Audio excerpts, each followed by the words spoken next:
Our story begins in Maryland in the 1820s. At this time, Frederick Douglass is living at the great house owned by Colonel Edward Lloyd. Too young to work on the plantation, Douglass ran errands and kept the yard clean. But he was not free from the pains of slavery. It was on Colonel Lloyd's plantation that he witnessed an event of true cruelty. Although he was not a party in the act, he had a front row seat. Douglass laments that few of the features of slavery have impressed me with a deeper sense of its injustice and barbarity than did this existing scene. There was a pair working at the great house, father and son, old Barney and young Barney. They had the thankless job of caring for Colonel Lloyd's stables. The slightest inattention to the horses was cause for whipping, but really anything at all was cause for whipping. Douglass remarks, "They never knew when they were safe from punishment. They were frequently whipped when least deserving, and escaped whipping when most deserving it." Unfortunately, on the occasion Douglass discusses in his narrative, old Barney did not escape a whipping. In the narrative of the life of Frederick Douglass, published in 1845, Douglass provides a cursory illustration of the whipping of old Barney that he witnessed while at Colonel Lloyd's plantation.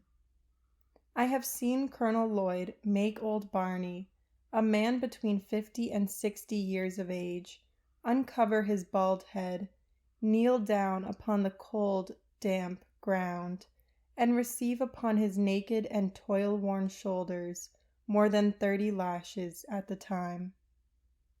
By the time Douglass wrote his 1855 autobiography, My Bondage, My Freedom, he had abandoned the laconic style of writing characteristic of his earlier narrative. A number of events led to this development. Between publications, Frederick Douglass was heavily involved in the abolition lecture scene. His role as a vocal abolitionist began in 1841 when he gave his first speech at an anti-slavery convention.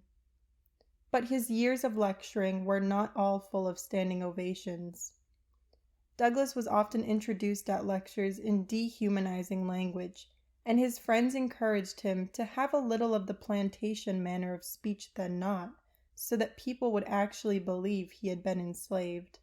Further, Douglass's friends instructed him to tell his story without adding any embellishments. Frederick Douglass resented these introductions and instructions. He wanted to do more than just tell his story over and over again.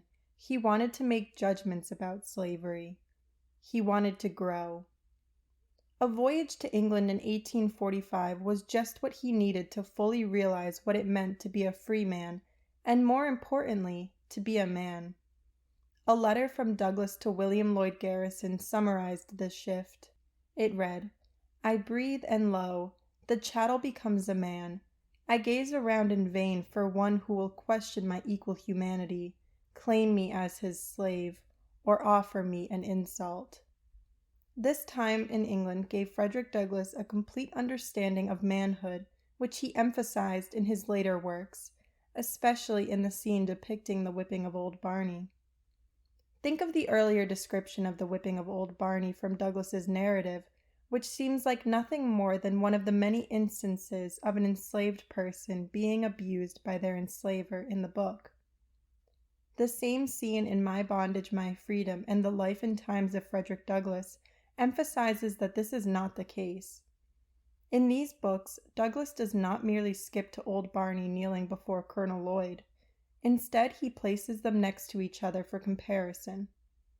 Here were two men, both advanced in years. There were the silvery locks of Colonel L., and there was the bald and toil-worn brow of old Barney, master and slave. Yet although they were master and slave in title, Douglass emphasizes that they were equals at the bar of God. Douglass, having fully realized his own humanity after traveling to England, realizes the humanity of all enslaved and freed people. No longer is old Barney a slave. He is a man, a husband and a father, forced to kneel before his fellow man.